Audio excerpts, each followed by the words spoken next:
Welcome, everybody, to the November 2025 Hubcap meeting. Super important one. Delighted. We have 70 people online. So thank you so much for tuning in. We are going to show you how we think the Hub network ought to be structured moving forward. We need all of you here because this organization doesn't work without you. So thank you for all of you for attending. First, this has been an amazing organization. I think all of you recognize that. I'm delighted Cindy's on the line. She is one of the founders of this whole organization, and we all believe very strongly that this organization needs to continue.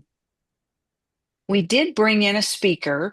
Her name was Sage. She is a pro bono volunteer out of a group called Taproot. Taproot supports organizations like ours.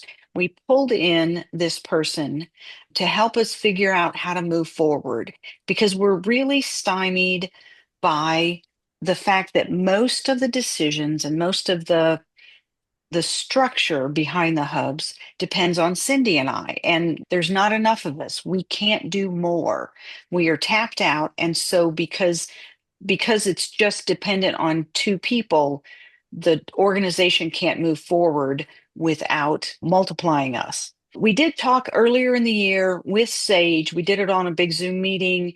Everybody gave their thoughts. Everybody wanted the organization to continue and basically agreed that we need to modify how we're structured because we just can't grow the way we are. One of the things that Sage helped us realize is that we pretty much are exactly where we should be in an organization's lifespan, or we are adolescents. We have grown as much as we can, and in order to take the next step, we do need to restructure ourselves. That's what she said. She said, "Yeah, you guys are doing exactly what every organization in your lifespan is doing. You've reached that pinch point where you do have to change things. So you either change the structure and keep growing, or you basically wither away and die. And none of us want this organization to wither away and die. So we're here to talk tonight about what we need to do to ensure the hubs have a sustainable future that can grow and get better as an organization. This is what we're going to talk about tonight. We're going to talk about the challenge that we face, the proposed structure that you're going to see, how we would get started, and then how would we move from where we are now to how do we move into this structure. Like I said before, Cindy and I are the pinch points, and we don't want to be. We both like working hard. That's great. But we can't grow as an organization because there's just not enough of us. I can't tell you how many times after I talk to them about the hubs and they go, "This is great, but I didn't know anything about it. And you should blah, blah, blah, blah, blah." And they come up with all these amazing ideas for things that we should be doing.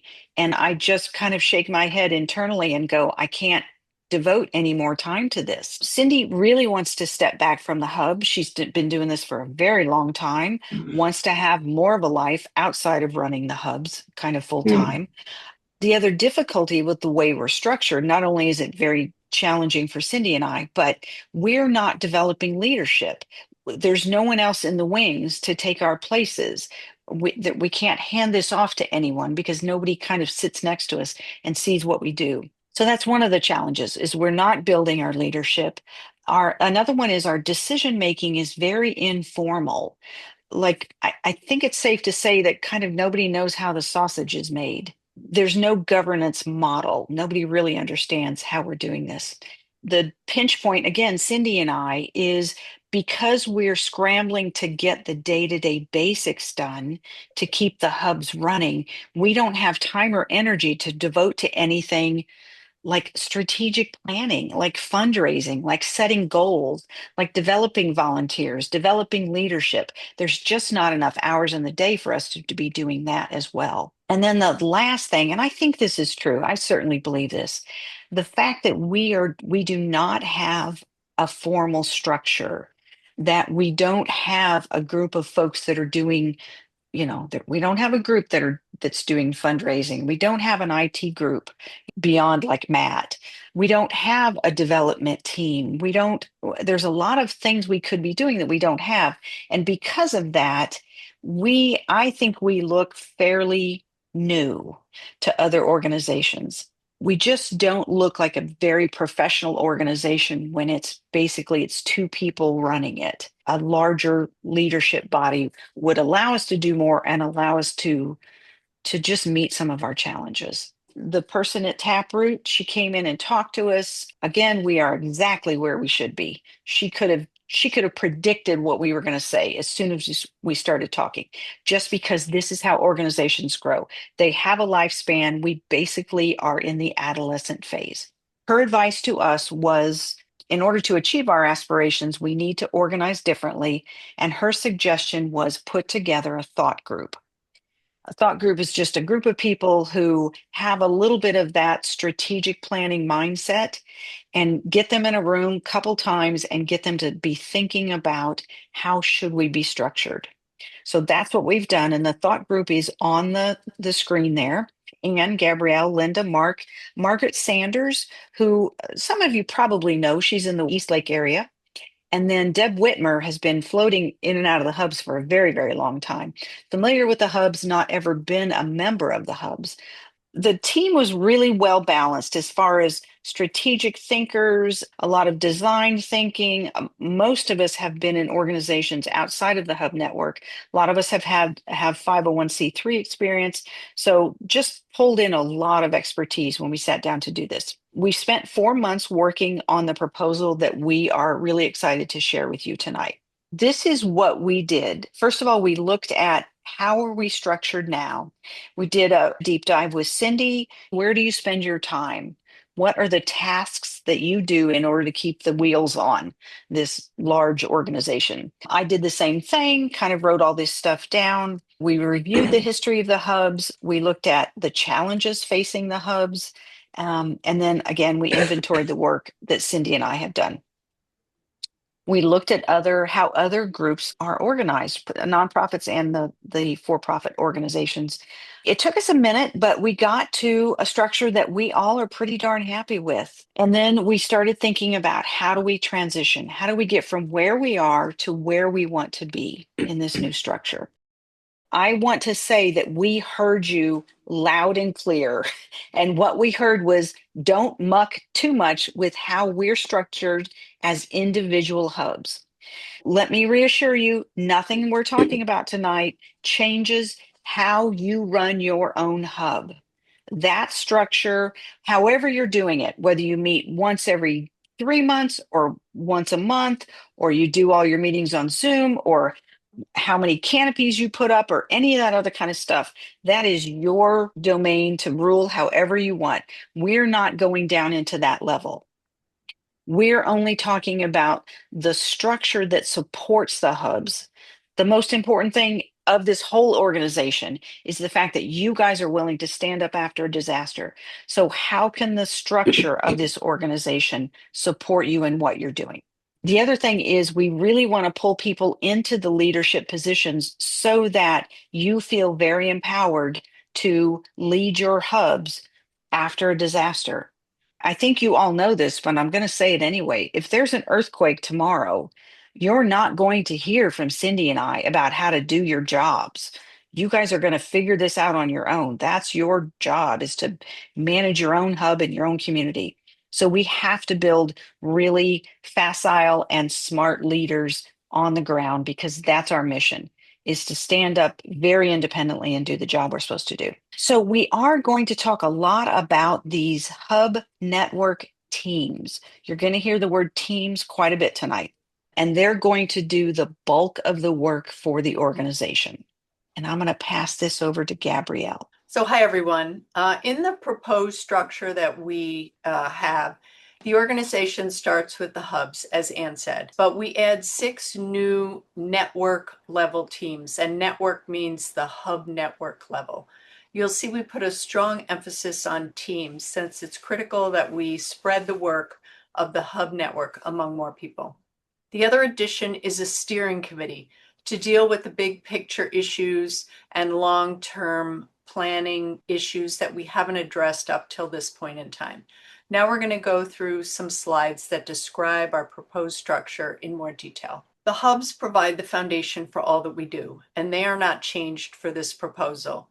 And you can see here the circles along the bottom are the individual hubs, and they each have a C or multiple Cs, and those are the hub captains. Many hubs have leaders that participate in the network as hub captains, but not all. Going forward, we would like to have each hub have one or more hub captains that are actively engaged with the hub network so that each hub remains connected to the overall network. We believe there's value in having nearby hubs collaborate and support each other. Since we're already organized into geographic sectors generally, Northwest, Northeast, Southwest, etc., we suggest that hub captains in each sector collaborate on planning for education and training to reduce effort and duplication in their geographic area. For example, the Northwest sector recently conducted a consolidated planning session, and Central East has met on a couple occasions to share plans. We suggest leaving it to the hub captains in each sector to self-organize. The main innovation in our proposal is the creation of a set of teams at the hub network level to do work on behalf of the hub citywide. Much of this work is currently being done by Ann and Cindy.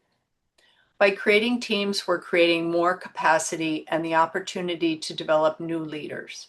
Because the teams are specialized, people with expertise in that area can better contribute to the entire hub community.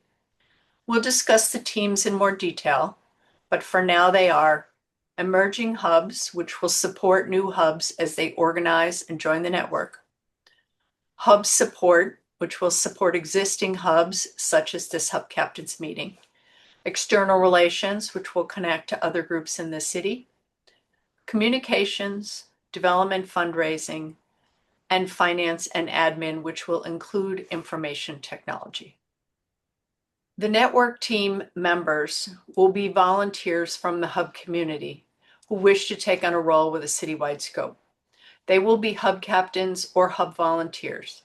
They would be expected to participate on the team for at least 1 year. The number of members vary by team, with some being very small and some, such as emerging hubs and hub support, being larger. Generally, the teams will select their leaders. We expect some people will participate in more than one team, but a person may be the leader of only one team. Here's a little more detail on the 6 teams that would support the overall hub network. Emerging hubs would help new hubs get off the ground with individualized coaching and mentoring focused on the startup tasks such as grant writing, acquiring the box, and supplies. Hub support would help existing hubs develop and improve with a focus on education, training, and drills. External relations would maintain the relationships we've already built with other city response groups, other emergency response groups in the city, county, and state. Communications would handle internal and external communications for the hub network, such as social media, the website, and the newsletter. Development and fundraising would work to raise funds for the organization and build relationships not only with donors, but also with other kinds of civic and business groups to increase our profile and reach. And finally, finance and admin would handle back office administrative functions such as finance and information technology. Although we've defined the general scope of the teams, it will be up to each team to define their function and processes more fully. The operations of the organization would be held together through the team coordination meeting. The leaders of each team would meet regularly to share information and coordinate activities. They will make sure each team is supporting our common goals and supporting each other.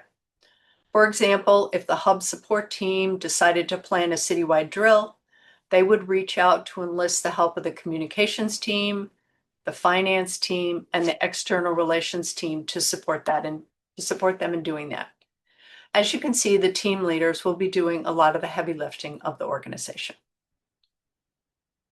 At the strategic level, we have defined a steering committee that will meet regularly but infrequently to set the direction and goals for the organization and monitor progress. They will provide direction to the team leaders and receive feedback from them. It's likely that some team leaders will also be on the steering committee to ensure that they stay connected. Generally, the steering committee members will be nominated by the Hub community and elected by the Hubs. We want people with a variety of experiences, for example, emergency management, finance, legal, and medical. We believe there could be benefit to having some external people on the board to help us build connections to other organizations to raise awareness and help with fundraising. We recommend designating officers who would convene the steering committee and document its actions. So we'll talk in a minute about how we propose to transition into this new structure. But first, we'd like to get your feedback on this proposal. So we'd be interested in knowing what thoughts you have so far. Jeff, go ahead. I'm curious why you put the website under communications and not under technology. Because we were thinking about the fact that this is for me, the IT team would handle the back end of the website and then updating the website on a regular basis with calendar info or posts about upcoming events would be more of a communications function because they would be writing that information. Okay. Phil? Was there any discussion about annual meetings of all hub participants from the lowest hubs to the steering committee? It's sort of like a citywide convention That was not something we discussed, Phil. That's a very interesting idea and certainly something that could be an idea to move forward. It was beyond the scope of what we were doing in this project, but I think that's a really interesting idea. And I think Anne's making note of it right now. Yeah. Okay. Thanks. Is this parent group, this steering committee, going to be an nonprofit incorporated entity? We did not make that decision. That is a decision that will be made moving forward. And I think it was Todd that asked the question, we are not an official anything. We are a volunteer organization. We don't have any kind of tax status, any of that kind of stuff. Would that be Paul? decided by the steering committee? Yes, down the road a little bit once we get down there. We got to get into this new structure before we change even further. Paul, go ahead. I didn't see anything in the formal structure that had to do with, I guess, what I'd call education, by which I would mean the external relations group, probably looking at solutions and structures from other regions also. So beyond just the local area, but how do we bring in fresh ideas from other places? And It's probably external relations. Go ahead, Cindy. yeah, that's what I was going to say. That is some of the many meetings we go to is we meet with San Jose, we meet with King County, we meet with emergency managers across the state. And that was kind of in the external relations list of people that we coordinate with. And then we bring those lessons learned into our team. So I have a question about, so we've got this network, we've got these essentially committees. How do you feel that they're going to be different than the committees that we have typically run in the past? We've had like annual meetings, we set up committees, we get volunteers. Some of them move forward, some of the committees don't actually seem to move forward.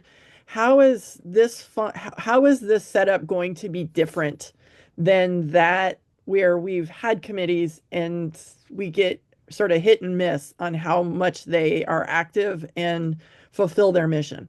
I think one difference is going to be that there's going to be this coordinating meeting of all the team leaders, and there will have to be some accountability of team leaders to the steering committee, that these things cannot just languish. If they do, then we'll have to recruit new people to lead them. I mean, the actual survival of this network and actually Seattle Emergency Hubs really depends on this working. And so there's a lot on the line here, and I think that the stakes have been raised, and I'm hoping that we will rise to that challenge. Well, similarly, a question about the network teams.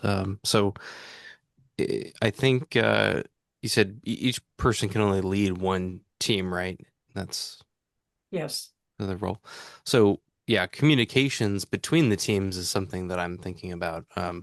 There would have to be a cadence for meeting and reporting up, and then there would also have to be a way for that feedback, I guess, to come back down to the various teams. And so, is this something where there's going to be a separate series of meetings for the steering committee, a separate series for all the team leads, or would they be part of the steering committee meetings?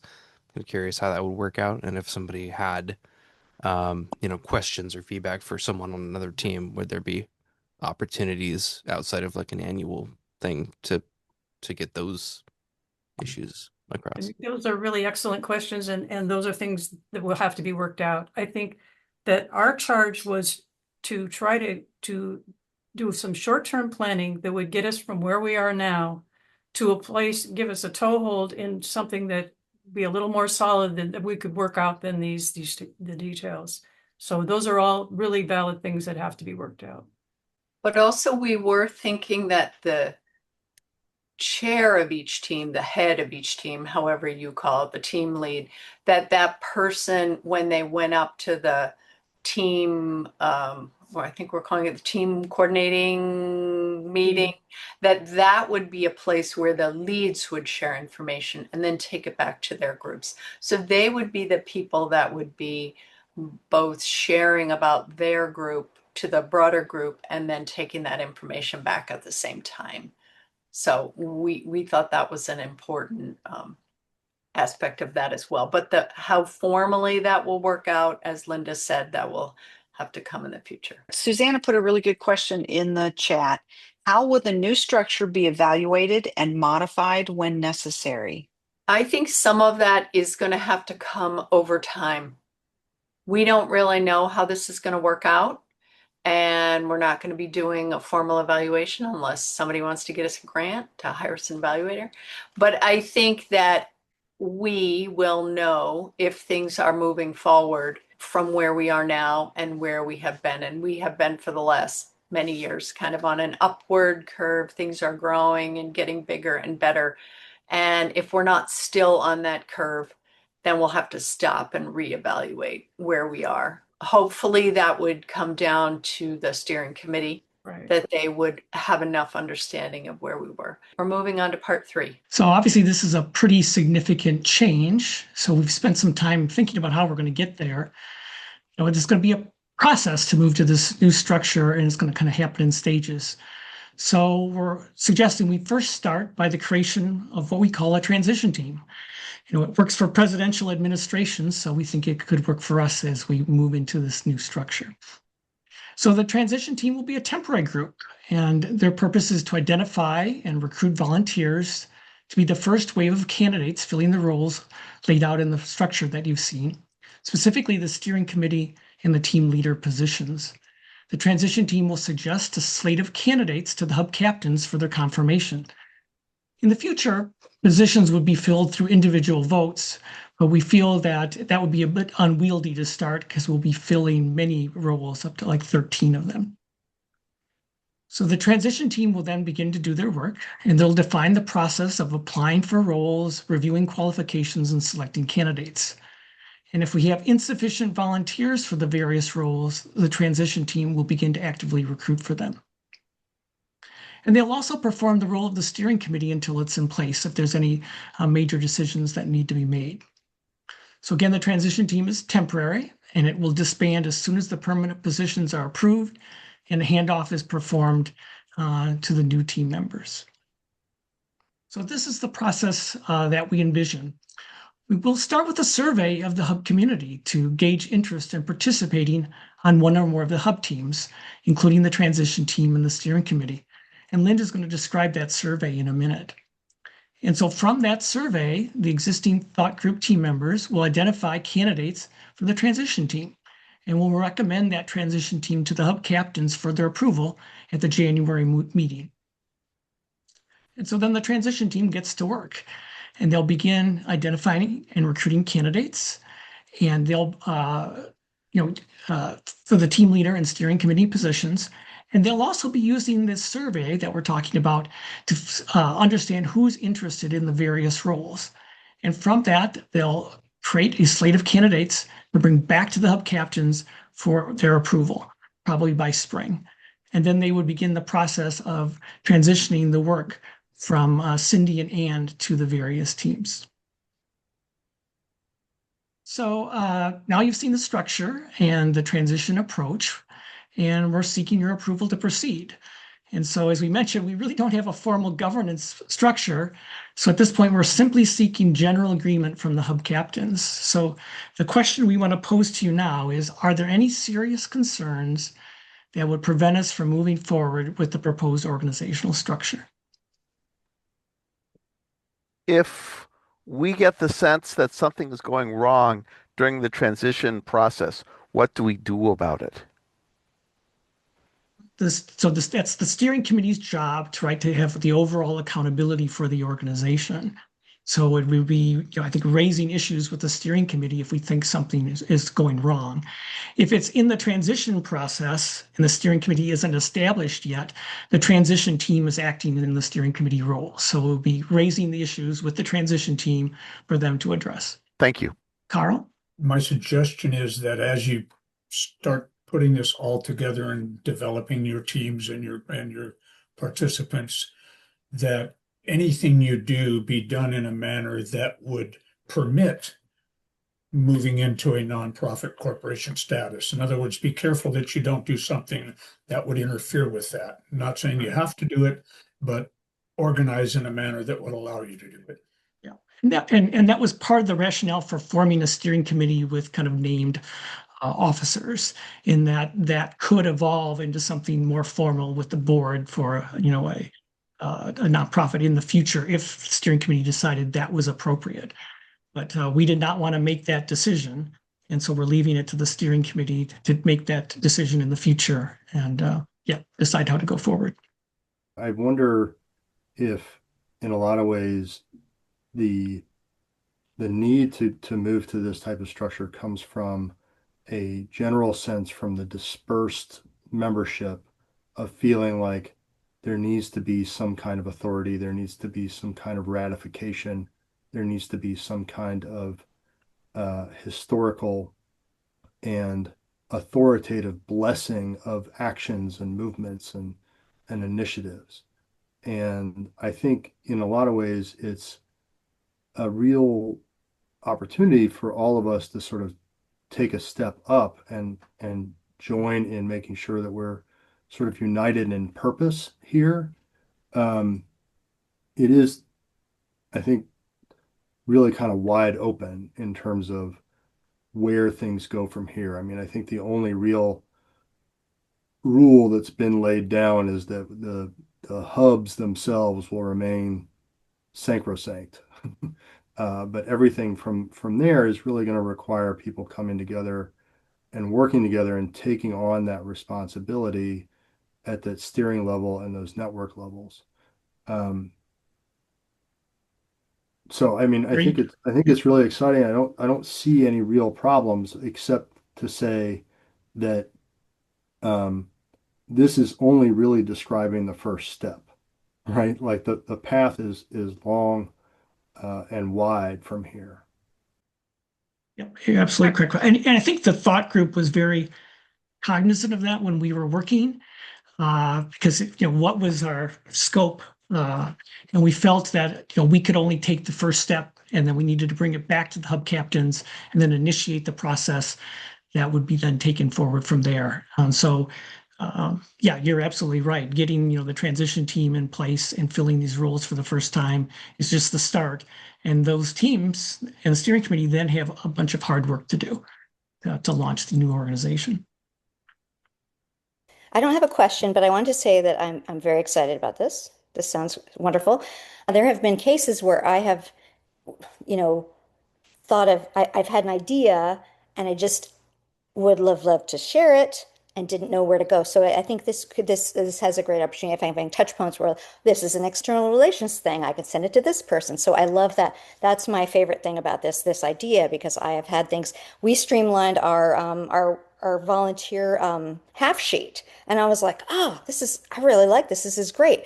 But am I going to go and send it to everyone and kind of be like a nuisance? It felt like it would be great if instead I could be like, let me send it to the hub committee that would then at least offer it to other people. I think that could add a lot of value. And if I think of my second point, I will put it in the chat. Thank you.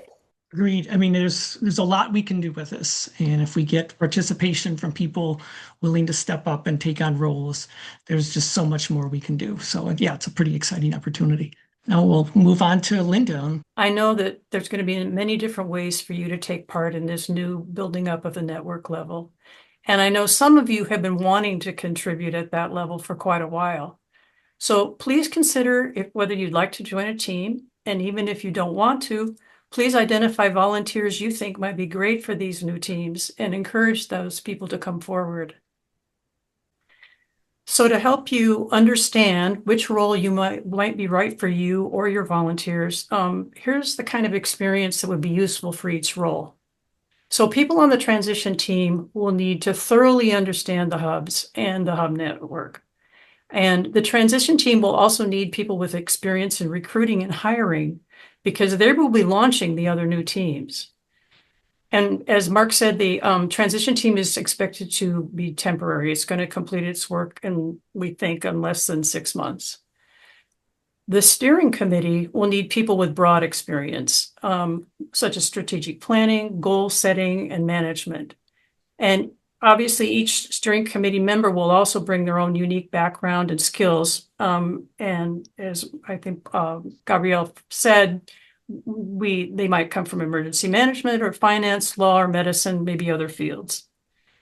And after the initial setup period, the steering committee will meet less often, probably quarterly.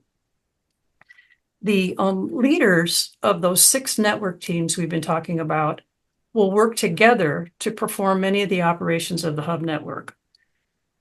Leaders in those positions will have considerable responsibilities, and they will need to have deep knowledge of the hubs, and they also have to be experienced heading up teams. They will need to meet often with their own team and also the other team leaders and communicate with all of them. The members of those 6 network teams should have at least basic hub knowledge, but also specific expertise for the team they want to join. For example, the communications team will need people who have prior experience creating publicity campaigns, social media, website content, and things like that. So as Mark said, we're going to be sending you a survey to gauge your interest in joining or leading teams. And hub captains, we ask that you review the survey, even if you don't necessarily want another role. And we know many of you won't, and that's fine. But we also ask that you share the survey with key volunteers in your hub so that they can participate on a network team if they choose. So on the next 3 slides, I'm going to just quickly show you 3 screenshots of the survey, just so you know what to expect when you get it. This is the first half of the survey, and it gives some instructions. It mentions that the transition team will actually interview candidates for the team leads and the steering committee as part of the selection process. And then of the 5 questions on the survey, 3 are simply asking for your information, your email, your name, and the name of your hub. And if there's somebody filling this out who doesn't live near a hub, they're asked for their neighborhood name. And next, there's a list of the 8 different teams that you can join with a brief description of what each does. So there's the 6 network teams, the transition team, and the steering committee. And you'll notice that although finance, admin, and information technology are on the same team, and it's like number 6 on this list, we split them in 2 for the survey because obviously the skills needed for each of those areas are so different from one another. Now that list on the survey is going to help you answer the main question of the survey, which is just below it. And that is, what teams would you like to join or like to lead? And it lists the name of the team alongside a box to check if you want to join the team, or a box to check if you're interested in leading it. And the last question on the survey leaves space for you to tell us any other ways you'd like to contribute to the new version of the Hub Network. So to be clear, the survey is just actually 3 tiny pieces of information and 2 questions. And we know you're going to need to ponder a little bit about what teams you might want to join, but the actual survey will only take a couple minutes to fill out. And we're going to be sending that to you within a day or so after tonight. And we'd like to receive your responses within the next few weeks if possible. So please answer it as soon as you can. We started our presentation tonight talking about the great community of hubs that we've already built together. We believe that by building a more robust hub network, we can make Seattle emergency hubs even better. And if we join together in this project, we can create an organization that is stronger and truly sustainable for the next period of time of years. Thanks for listening, and now we can take any more questions or comments that you may have. Thank you. So I'd like to toss out a question. This is Gabrielle. We had earlier on that we didn't explicitly address, which is who is a voting member? So we said, during the initial transition, the transition team's going to be proposing slates of candidates that would be brought back to the hub captains meeting where they would vote on that slate of candidates. And so the thought is that each hub would get one vote with the hub captains, one or more of the hub captains. And if there's more than one, those hub captains are going to have to consult each other and agree, and they would then vote with one vote per hub. Let me continue on a little bit. There was a question about how do we elect team leaders and steering committee members. So initially, the transition team would select them. We envision later on that teams would interview future team members and select them, and teams would select their own team leaders. So this start where the transition team is identifying the team leaders is kind of a one-time thing. It gets to be a little more distributed, democratic process in the future. I want to say there's quite a few comments in the chat about how does communication happen so that the average hub volunteer knows what's going on in the teams. And we don't really have it figured out yet. We don't know necessarily what monthly hubcap meetings will look like. Maybe the teams do a little brief of what they're doing at that time. That's some detail, which I get why you're asking, but we don't quite have it worked out yet. The team that is the hub support team probably will make the decision of whether or not those meetings go forward, because that's the stuff that's discussed at hubcap meetings and deep dives is the bulk of the work. So I think my guess is it'll be up to the hub support team whether or not they want to keep sharing information in that format, or do they have some other idea? In our current process, we have the big retreat and we form virtual teams. Would this pretty much make that obsolete? Would we have these static teams going forward who would work on their own annual priorities? I'm going to answer for the team and say yeah. Okay. The yearly deep dive retreat kind of thing would go away. It might come up in some other form, but the actual business of running this organization will be done by the teams. Okay. But also, and teams, as Matt put it, you said they would just be working on their own priorities. They would be working on their own priorities within the scope of the goals set out by the team leadership meeting and the steering committee. So it's not them just going off and doing whatever they want to do in an ideal world. Right, but they wouldn't be reforming all the time. Working together. Yeah.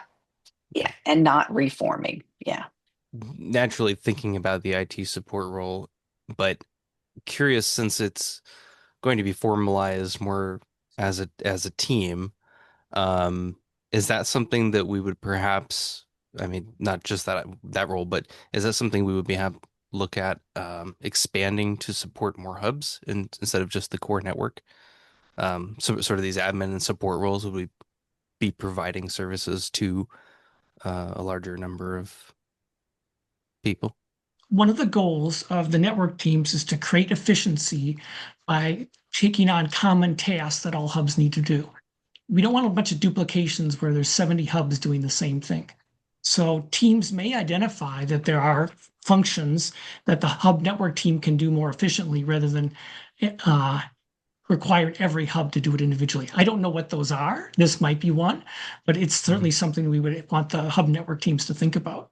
Do you envision that priority would be given, for those who do volunteer to them, that that'd be from hubs that are, I guess, whatever qualifies as mature or far enough along the process where it doesn't impact the ability of a forming hub to get up and running? So if somebody from a hub that's not quite there says, "Oh yeah, I want to volunteer, but we don't have our hub act together yet," would you actually be inclined to say, "Oh, let's defer"? I'm thinking no. I mean, we might put into the job descriptions, some qualifier if you kind of have to really understand the hub. So a brand new hub volunteer that doesn't understand how a hub works is not a great member for the hub support team, Right. because then it's kind of the blind leading the blind. But other than that, I can't imagine that if you wanted to jump up and do a role that you're qualified for that would support the whole group, I can't imagine we would say no just because you're in a fledgling hub. Right. Okay. Yeah, hi. The GMRS and related efforts like our work with FLDigi and other wireless communications technologies is a really important thing whose real importance will only become apparent, I think, when and if the big earthquake or some other crisis happens. So how does the maintenance and development of that part of our work fit in with the 6 network teams? It's not communication in the sense of PR and so forth, and it's not IT either. It's got some overlap with both, but it's really neither. So how are we going to take care of that? I would say it's absolutely in the purview of the hub support team. It is the function of running the hub as we already know it. So it just kind of stays there as, kind of I guess like a subsection. There's some folks in that hub support team. There's some folks that are working on the yearly drill. There's some folks that are thinking about radio. There's some folks that are thinking about forms, just that day-to-day running a hub kind of stuff. It all falls under the hub support team, just maybe a more specialized group. And I think that is, I think what you're saying is true, but I think the question about the GMRS infrastructure is one that really nobody has talked about. And it You is mean like something that we should, where the repeaters are and yeah, how we talk on GMRS? yeah, the actual repeaters and the antennas that we use. I think it's important to maintain that, and I think it's best to eliminate single points of failure. I understand there's some sensitivity with the relationships with the city and the specific locations, but that is slightly concerning that there aren't too many people who really understand how it works. Carl does. Yeah, that's a detail we haven't quite worked out, Matt, but it's a good point. I wrote it down. Yes, the one I'm interested in is the training that we do, stop the bleed, psychological first aid, etc. Would that come under the purview of the hub support committee then, hub support team? I believe so. That'd be my best guess of where it would land. The hub support team is going to be the largest team. It is the bulk of the work we do currently. So we think that team will be quite large. Cindy, of course, dive in. I just want to say that Ann and I have made the lists of all the things that we do, and we'll be watching to make sure those things end up in some group. The level of detail tonight was even kind of traumatic, to try and absorb it all. So just believe that we will try not to drop something. We'll make sure it finds a home somewhere. And I want to compliment the team and the leadership Ann's shown to help move this forward. It's such a fantastic organization. I love working with all of you so much and look forward to doing it in the future in a very let's grow our own leaders here in the city way. So thank you, everybody. Very nice. Thank you, Cindy. Thanks, Cindy. All right. Any last minute comments? And then I have two quickie announcements. For a couple of years now, like 4 or 5 years now, we've come up with a gift list of very practical home preparedness, household preparedness kind of gifts. So this will be coming out. You can share it with your hub volunteers and shop off of it for your loved ones. And then the last thing I have is just a reminder that many of us are going to see a play called Come From Away. I think everybody's gotten their tickets, but it's coming up very soon, Saturday, December 6th. We are hoping everybody will show up at as close to 1 as you can. We would like to consider doing a group photo, and then the show actually starts at 2 o'clock. Seattle Repertory Theater. I put our email in the chat. I'm happy to answer questions about the performance because I don't know who's coming because I sent a BCC email, so I don't know, if you're coming or not. So just mail me if you have questions. Wow, guys, thank you for all of this. I cannot wait to get started. I'm so excited. This just makes so much sense on so many levels. All right. Thank you, Thank you, guys. everyone. Thanks, everybody. Your questions were great. Yeah, nice job. Thank you, Anne. All Thank right. you, Gabrielle. Survey will be on its way out.